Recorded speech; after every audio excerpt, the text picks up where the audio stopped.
What's up guys, it's Otsu, and today I have a deck profile.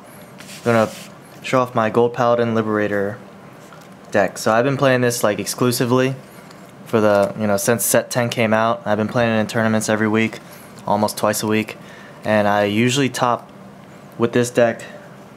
Like, of all the times I've played, there's probably maybe twice that I haven't topped with it, like top 4 at least. So I'll just show you guys it today. So it'll be pretty quick. Go through a rundown and why I'm playing each. So Spring Breeze Messenger. So I've tested all the Liberator and Gold Paladin starters, like Wingle Brave, because I don't play Blasted Blade. So that Inade guy, and he just takes too long. You have to wait too long to use his ability. But with Spring Breeze, he works defensively because you can pull out a grade 2. So it's an extra 5k shield, or if you don't have an attacker, he sets you up with a better attacker. And in a Liberator deck, especially Alfred, since he gets power from all of his rear guards, you don't necessarily always need a booster. So even if you sack him for like a better option, it's always a good thing. And then plus with Josephus, when you call it from the deck and you get to draw a card, so that's always the best case scenario. So Spring Breeze Messenger, probably the best starter for this deck. And then 4 Alfreds.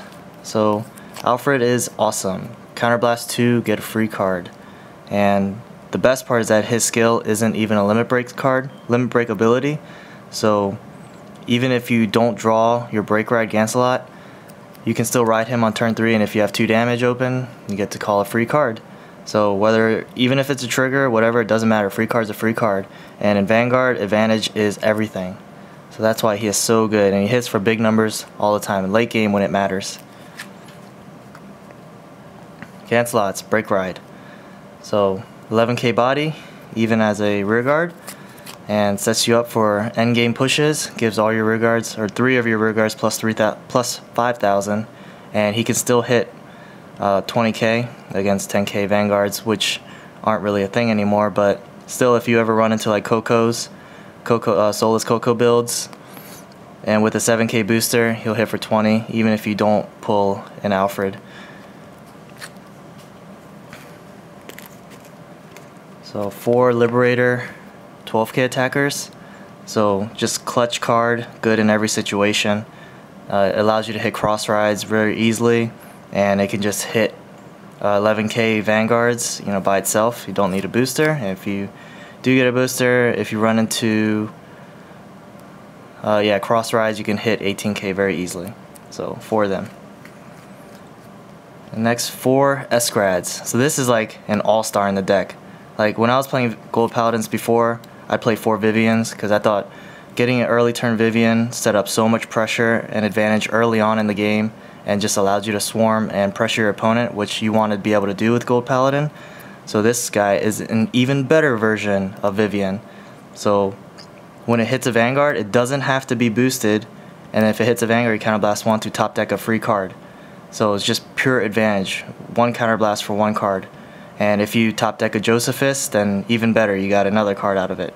So if you can get him on turn 2, and even better if you can get 2 of them out at the same time, then it's just like happy days. And if you have him out in the rear guard circle, he's just a damage sponge, because people know how annoying this card is. They don't want you to get free cards, so they're going to aim for him all the time. And then round out the grade 2s, 3 Liberator Gallatins. So just 10k bodies. You don't see 10ks all that often anymore, but it's really good if you don't get any other grade 2 on turn 2 and you have him 10k body.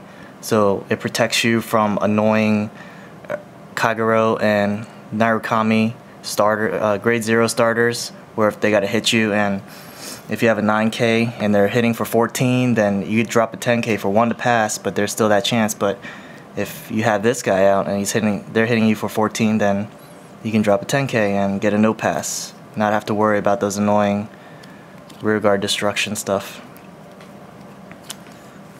And then for grade 1s, so 4 perfect guards. Gotta have perfect guards. Break ride meta, cross ride meta, 4 perfect guards.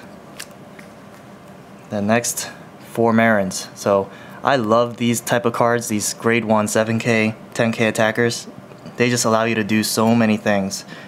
It boosts for good numbers. 7k is always a good booster, and then you can intercept with your grade 2 in front of it, and then if you don't have another grade 2 or whatever to play, you can just push them up, swing for 10k still, and just play another booster if you have to, or go after rear guards.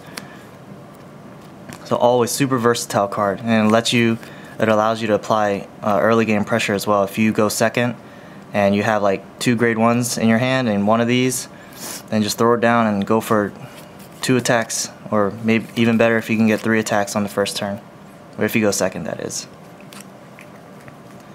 Next, play 4 Josephus. So 7k booster, really good, much better than Din Drain. And then, yeah, if you get the ability off, top deck it, Luck Sack, get a free card out of it. So with Alfred's ability, Spring Breeze Messenger's ability, Eskrad's ability, so you want to give your deck as much possible chances to top deck a Josephus. So yeah, 7k body. So even if you have to play him turn 1, you're still, somewhat safe. Much better than if you were just playing a 6k, because people like to rush you down when you have 6k. And then for final grade 1s, so Flare Main Stallion, so the Alfred booster. So I play these instead of Lose because it's more versatile.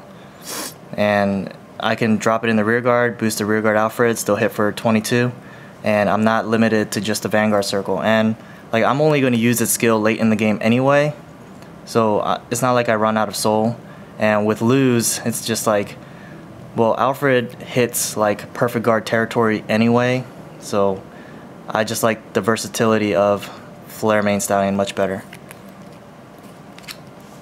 And so for triggers, so originally I was running 6 stands and 2 crit, 4 draw, 4 heal, but like the stands were really good, especially early in the game, and then of course late in the game when they're at 5 damage, but I kept coming into the situation where people would put themselves at 4 damage to get limit break, of course, but then they would be at 4 damage. So when I'm swinging with a huge number, like with Alfred, since it's so big, they can't block it anyway. But so it's just like a crit to win situation, and and I was only running 2 crits, so it's just like, if I was running crits, it would just make the game so much easier.